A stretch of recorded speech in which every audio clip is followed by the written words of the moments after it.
On this episode of Carpe Diem, Zoomer sex. Whoa! We're still having it, Wow, you're going for the big questions, huh? and it's no big secret. 5-6 times a week is good for anybody, I think. UBC's Marina Adshade, doctors Jason Winters and Stephen Peach show us how to keep it up. Carpe Diem. Seizing the day for Canadians as we age. Welcome to Carpe Diem. Sex is an antidote to aging. It lowers the risk of prostate cancer, decreases blood pressure, helps us sleep, and improves our mood. Today, we go under the covers. Is sex important to you? Wow, you're going for the big questions, huh? Sex? Oh, I think it's very important. Oh man, it's critical. Why do you think that? I don't know. It's because it's fun. It probably is less important as you age than when you're younger. It's as important as it ever has been. Extremely so. It's more important when you're younger than it is as you get really older. When you're in your 20s, that's pretty much all there is. I'd like to have it more often, and I'm getting it, so to speak. You know, 5-6 times a week is good for anybody, I think. You know. Yeah. Sex later in life is extremely important. It makes people live longer, feel better, and is part of the essence of life itself. I'm surprised to hear that some people said that sex was not as important as we age. Dr. Winters, why is that? Okay, so this might seem like the wrong answer, given that I'm a sex therapist and a large part of the work that I do is helping people improve their sex lives. But I think sex for some people is like anything else. It can be important at certain stages of life, but then that may change. If you compare it to things like family, if you have a family or career, things like that where it may have more importance during certain decades, but less importance in other decades. Yeah. Dr. Peach, what would you like to add to that? I think, you know, the importance of sex is probably understated in terms of, you know, not just how it's helpful for us physically. So you talked about a little bit there about how it helps to reduce blood pressure, how it's good physically, but just the emotional aspect. I think the emotional importance of it. So it's no less important at different times in our life. Marina, your thoughts on that? As you age, you know, you have more time, but I think then people also maybe feel differently about their bodies as they age. And so maybe there's something to that, you know, it's about how you feel about yourself physically that is changing what sex is, but doesn't mean it can't be both fun and good for you, right? I think it's good. But you know what? Let's go back into the street because we asked, how is your sex life?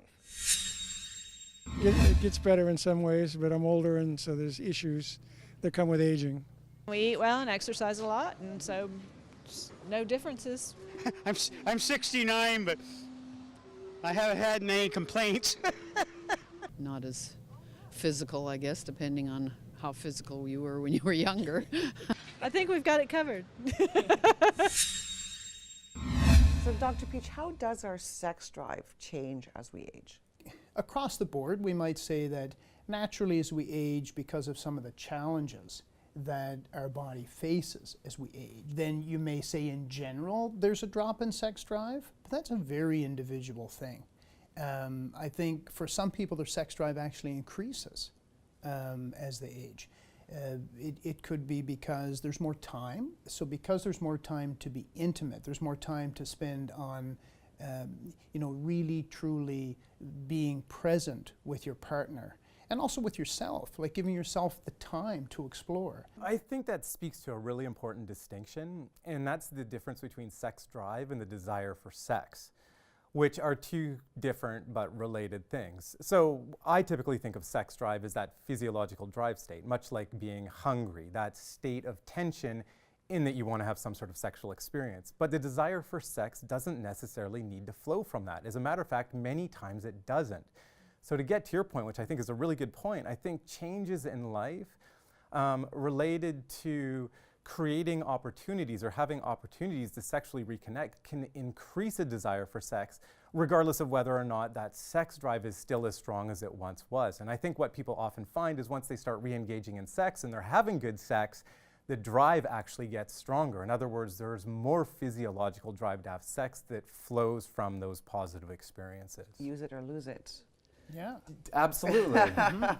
Yeah, you know, I love Ivy and Jackson in that video because they're the newlyweds and they've obviously not been having sex for decades. They are really into each other, and I think that's probably why you get a different response from them than you do get from the other people, is they're clearly excited to be with one another.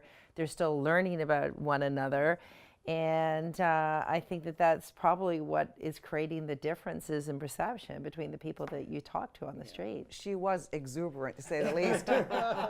When we come back, we challenge outdated assumptions about sex. Still ahead on Carpe Diem. Sex is a mental activity that goes through your body and your heart and your soul and gives you physical and mental release.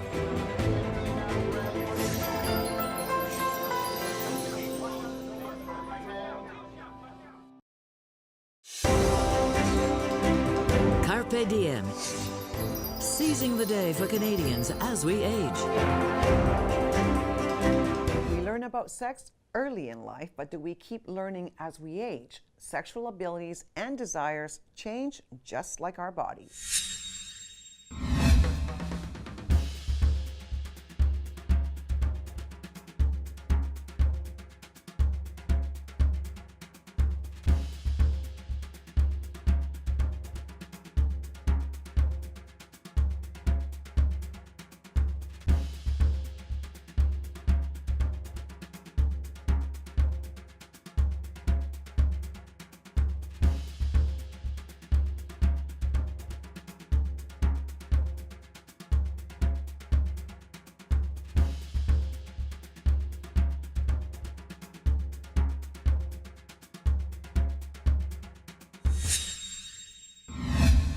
Dr. Peach, would you like to address some of those assumptions? Wow, there was a lot of assumptions there, wasn't there? Well, I mean, there's some truth to it too. I mean, the physical changes are certainly there. Although we do have ways to overcome some of those physical changes as well. So first in women, for example, you know, we know now more about how to tackle some of the biological changes that occur that make it difficult or sometimes even painful for the act of sexual intercourse. Of course, we all know about some of the agents for men and how that's revolutionized things, or certainly has brought back, you know, the ability physically for men to improve their sexual experience. Okay, there's a few things I would definitely like to add to that. I think those are some really good insights. Some other ones that tend to come up that I see regularly in my practice is people making the assumption that if their partner loves them enough, they will desire having sex with them. And that's not often the case. It's entirely possible to love your partner very much, but still not have a strong desire for sex. Another one that I often see coming up as well is my partner doesn't appear to have desire to have sex with me, and therefore my partner isn't attracted to me. And again, this is an assumption, and oftentimes it's simply not supported by what the other partner describes experiencing. There's lots of reasons not to desire sex that have nothing to do with how much somebody feels attracted to the other person. Marina, do you want to jump in here? Yeah, you know, I mean, I think that it's interesting how when we talk about older women in particular and sexuality, the idea that, like, you know, women are kind of perceived to be less sexual than men already, and that as we get older, we become, you know, completely asexual beings. And I really, if we can do anything to dispel that myth, I would really love that, because there's a lot of women who are older, you know, women who are into their 90s who still enjoy having sex. It's more than just physical. Our minds play a big role. I find that sexual activity adds spice.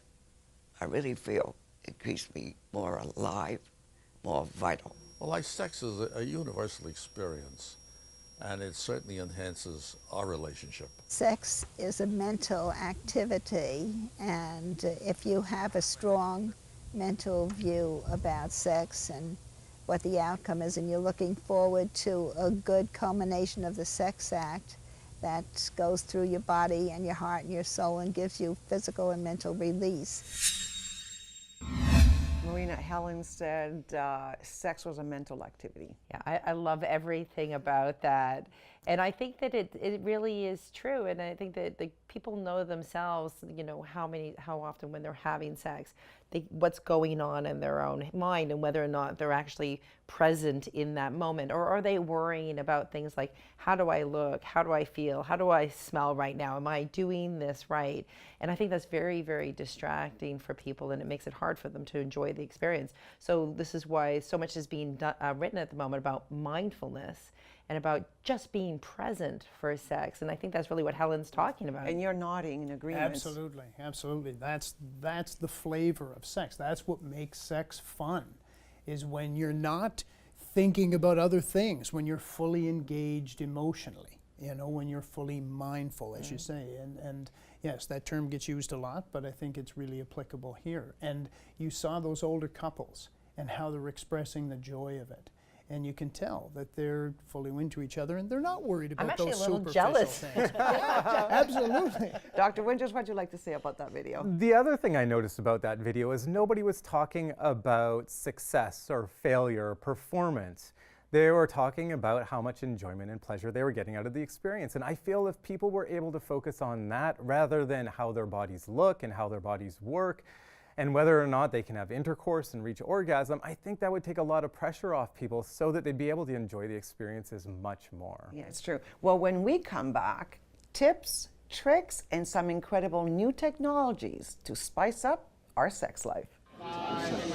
Still ahead on Carpe Diem. So what this magnet is able to do is deliver very focused electromagnetic impulses into what we call the pelvic floor musculature.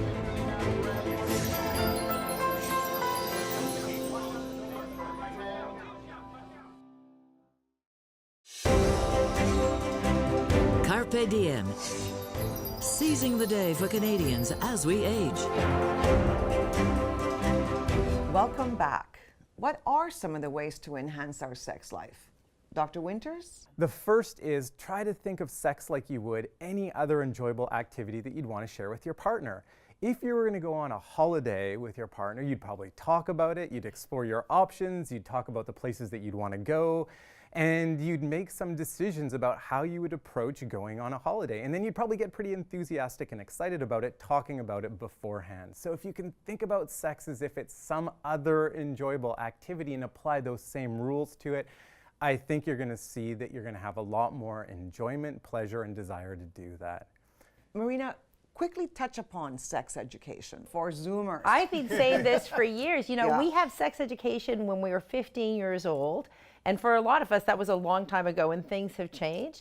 I actually think there needs to be better sex education for people throughout their whole lives. I think we should have it in community centers across the country, you know, getting people together and talking about, and important things like sexually transmitted infections that we almost never talk to seniors about. Yeah, and it's prominent. Dr. Peach and I had a visit, and we went to learn about some new technology available at Arion Skin Laser. And what we see here in front of us is an actual BTL Emcella device. So this revolutionary chair essentially has in the bottom of the chair a large magnet.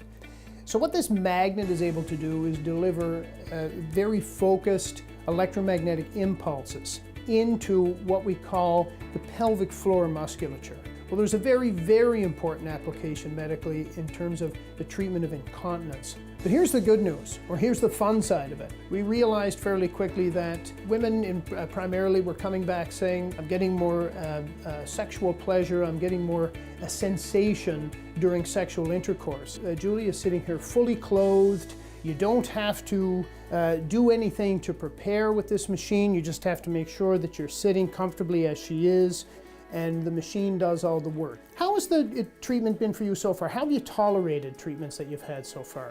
Well, they're fairly comfortable. You feel some pulsing, and at first it feels a little bit strange, and then you get used to it. It's not uncomfortable at all. Over the last year, I've had maybe 10 treatments, and yeah, I feel the strengthening of my pelvic floor definitely. And I have a friend with me who has never used it, and I'll be curious to see how she feels. Whoa! Oh my goodness. Whoa, holy Toledo. Now I heard that it was also called the orgasm chair now. Right. Yes, well, the same technology in other countries has been referred to and has been sort of marketed that way. And the people from BTL that have made the Emsella chair now have actually come back, and there's an extra setting, more with an aim towards improving sexual pleasure. So Can I buy one for at home? Marina, what other sex tech is out there? Well, there's all sorts of new things that are being developed, and you know, particularly for women, the sex tech has really evolved because a lot of the stigma around female sex technology is arriving. Of course, everybody knows about sex robots because we love to talk about sex robots, but unfortunately, they're not likely to be available anytime soon. Probably it's going to be another 30 years before I have a sex robot. But there is all sorts of new technology that's coming out. Sex tech is advancing rapidly. What about companion or sex robots? It's a controversial idea.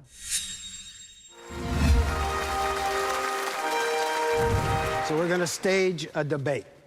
We're going to talk about a future where there may be such thing as love robots. And for the affirmative, we have David Levy. For the negative, here we have Dr. Kathleen Richardson. If you would sit down, Kathleen. Well, I think we live in a society where we think it's possible to live without human relationship. You actually need other human beings because without human beings, you're not confronted as a real person. And what we need to do is address that isolation politically. We need to develop a political response to it, not a technological response. The technological response will just keep reinforcing the isolation, keep creating that distance, and unfortunately keep creating that objectification. I don't disagree with a lot of what Kathleen said, but I think there are some very important points where we differ. I didn't actually find her answer at all satisfactory. It doesn't answer the question, how can we provide satisfactory sexual relationships for people who don't have the ability themselves to find their own sexual partners. There is no political way to do that. Such people either have no sex at all, or they have to have sex with a robot or maybe with a prostitute. I have a feeling that this subject will come increasingly to the fore because there are some serious efforts out there to create exactly this kind of creature. Sex tech, what are your thoughts, Dr. Winters? Well, with robots specifically, I do understand the argument. My concern would always be is turning to robots, is this a way of soothing anxiety about being with a real partner? So if you're turning to robots but would rather be with a partner, but you're feeling unsure about yourself, and this becomes your means to meet your sexual needs, but you feel like you're going without something that's more important in terms of a human relationship, then I might be a little bit concerned about it. You know, I think there's that element of it, but then there's lots of people, for example, who might be in a relationship with another person where the other person doesn't want to do particular sex acts, or they don't want to have sex as frequently as the other person. And I can see the sex technology, like the robots, actually making it possible for people to stay together in meaningful relationships without complications that come with sexual incompatibility. Right. When we come back, it's time for our panel's final thoughts. Still ahead on Carpe Diem. You have to use it, and if you don't use it, you're going to lose it.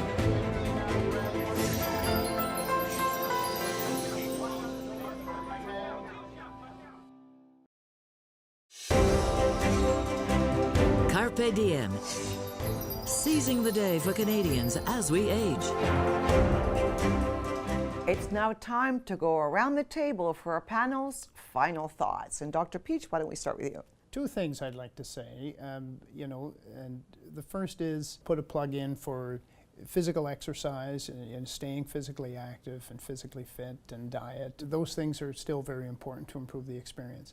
But the other side of it is just to encourage people to be more free with the discussion around sex. Don't be afraid to open up that discussion. That's very good advice. Go ahead, Dr. Winters. Okay, first of all, focus on pleasure and enjoyment. Let go of the idea of performance, let go of expectations and assumptions about how the body's going to work, and get creative. The second thing I think is really important is inevitably one person will want sex more than the other person. And what that requires is some sort of way to be able to negotiate that difference. Otherwise, there's always going to be tension around sex, and because of that, people are not going to desire having sex with their partners. And then the third and final thing I'd like to add, we know that the biggest hindrances to enjoyable sex lives are anxiety, guilt, shame, embarrassment, those sorts of emotional experiences. And if you find that you're really struggling with those type of experiences, seek some professional help. Very important. Marina, we're going to get to your final thoughts, but first, let's watch this fun video from Jimmy Kimmel. Seniors are having more sex than they've ever had. What's your secret? A little vodka couldn't hurt. What's the best way to get somebody into bed? What's the best way? You ask too much. You have to use it, and if you don't use it, you're going to lose it. And you're using it. Darn right I am. All right, Marina, your final thoughts. So I think my final thought on this, because we haven't really talked about this, is as a single woman, don't forget that sex is important, right? Like, I think that as you get caught up in your life, and especially if you're single, because it takes a lot more work to find somebody to have sex with if you're single, I think that it's still an important thing to pursue. Yeah. Such an interesting subject. We could go on all day. It's time for us to go, so I have to thank our panel. Thank you, Dr. Peach and Marina and Dr. Winters. And remember, as our Carpe president, Moses Neimer, always says, the best way to keep going is to keep going. So Carpe Diem and seize your day.